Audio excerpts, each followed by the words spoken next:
సంబంధించిండేదే. సరే పదరా, వీంత ఏం కాట, వేరే దాన్ని కొడతాం పదంట్రా. పదండ్రా. గురువు గారు, అదిగో పావురము, 4 పావురాలు ఉన్నాయి గురువు గారు. అతావా లే, ఆడు 4 లేవురా, ఒకటేరా ఉండేది. నా కళ్ళతో చూడండి గురువు గారు, అక్కడ 4 కనపడుతున్నాయి. లే, అవి 4 లేవురా, ఉండేది ఒకటేరా. పదరా, వేరే దాన్ని వేటాడదామా. పదండి గురువు గారు. గురువు గారు, పక్షి ఎక్కడరా? అదిగో పైన పోతాను చూడు డాక్టర్కి. లే, అది గద్దరా అది. అయినా పర్లేదు గురువు గారు, వేసేద్దాం. లేదని తినకూడదురా. అయినా పర్లేదు గురువు గారు, నేను తింటా. లే, అది వద్దురా, వేరే దాన్ని కొడదాం పదరా. అదొద్దా? అయితే సరే, అదిగో ఆ చెట్టు మీద ఉంది పావు, దాన్ని కొడదాం గురువు గారు. లే, అది గుడ్లు కూబరా. అదే గుడ్లు బాగుంటాయి గురువు గారు. లే, దాన్ని కూడా చంపకూడదురా. ఏంది గురువు గారు, మీరు ప్రతిదాన్ని చంపదంటారు, ఇంకేం చంపలో చంపుకోకుండా ఉన్నారు మీరు.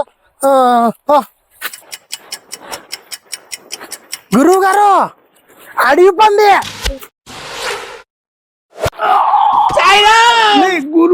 గురువు గారు అని కూర్చావు కదరా. ఏమైంది గురువు గారు? ఎక్కడ కూర్చావు చూడరా. గురువు గారు క్షమించండి, తప్పైపోయింది.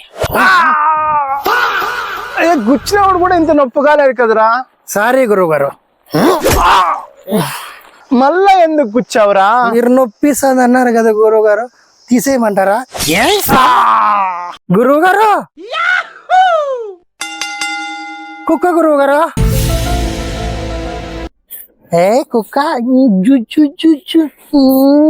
ఎంత ముద్దొస్తాడవో నువ్వు,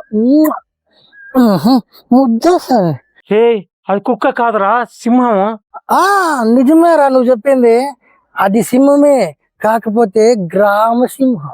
లే, వాడు తాగినట్రా, కుక్క ఏదో సింహం ఏదో తెలీదు, దాంట్లో ఎగశకాలు ఆడుతున్నాడు. మనకైనా ప్రాణాలు నీరు పదరా.